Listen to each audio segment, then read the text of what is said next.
YSR Congress party శాసన మండలి సభ్యులు బొత్స సత్యనారాయణ విశాఖ స్టీల్ ప్లాంట్పై కూటమి ప్రభుత్వ వైఖరి చెప్పాలని డిమాండ్ చేశారు. మీడియా సమావేశంలో మాట్లాడుతూ రాష్ట్రంలో దివ్యాంగులు ధర్నా చేస్తున్నా పట్టించుకోవటం లేదు, అసలు కూటమి ప్రభుత్వానికి మానవత్వం ఉందా అని ప్రశ్నించారు. ఏపీలో కూటమి నేతల దౌర్జన్యాలు పెరిగిపోయాయి. మంత్రులు ఎమ్మెల్యేలపైన అవినీతి ఆరోపణలు ఎక్కువయ్యాయి. ఎమ్మెల్యేలపై చంద్రబాబు సీఎస్ అయ్యారని చెబుతారు కానీ చర్యలు మాత్రం ఉండవా అని ప్రశ్నించారు. ఆరోపణలు మంత్రుల మీద వస్తున్న ఆరోపణలు కానీ,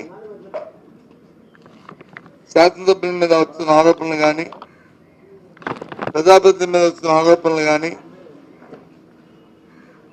సీమ కుట్టినట్టు కూడా లేదు ఈ ప్రభుత్వానికి. చాలా దురదృష్టం, దుర్మార్గం.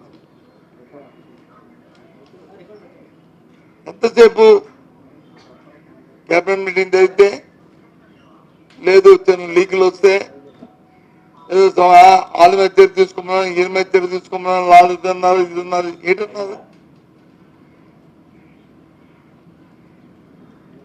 తీరమ్మ చూస్తే ఎవరి మీద చర్యలు లేవు. మేము అడుగుతున్న చర్యల కంటే ముందు ముఖ్యం పరివర్తన లేదు.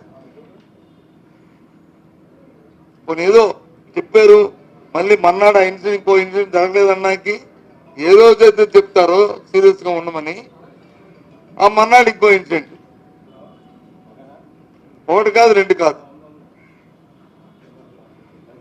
ఒక మంత్రి మీద కాదు, లేకపోతే ఒకరి మీద కాదు, ఒకరి నేతృత్వం ఎంత అక్కర్లేదు, ఒకరిని వచ్చి కొంత అక్కర్లేదు, మొత్తం అందరూ కూడా అలాగే ఉన్నారు. ఆరోపణలు అయితే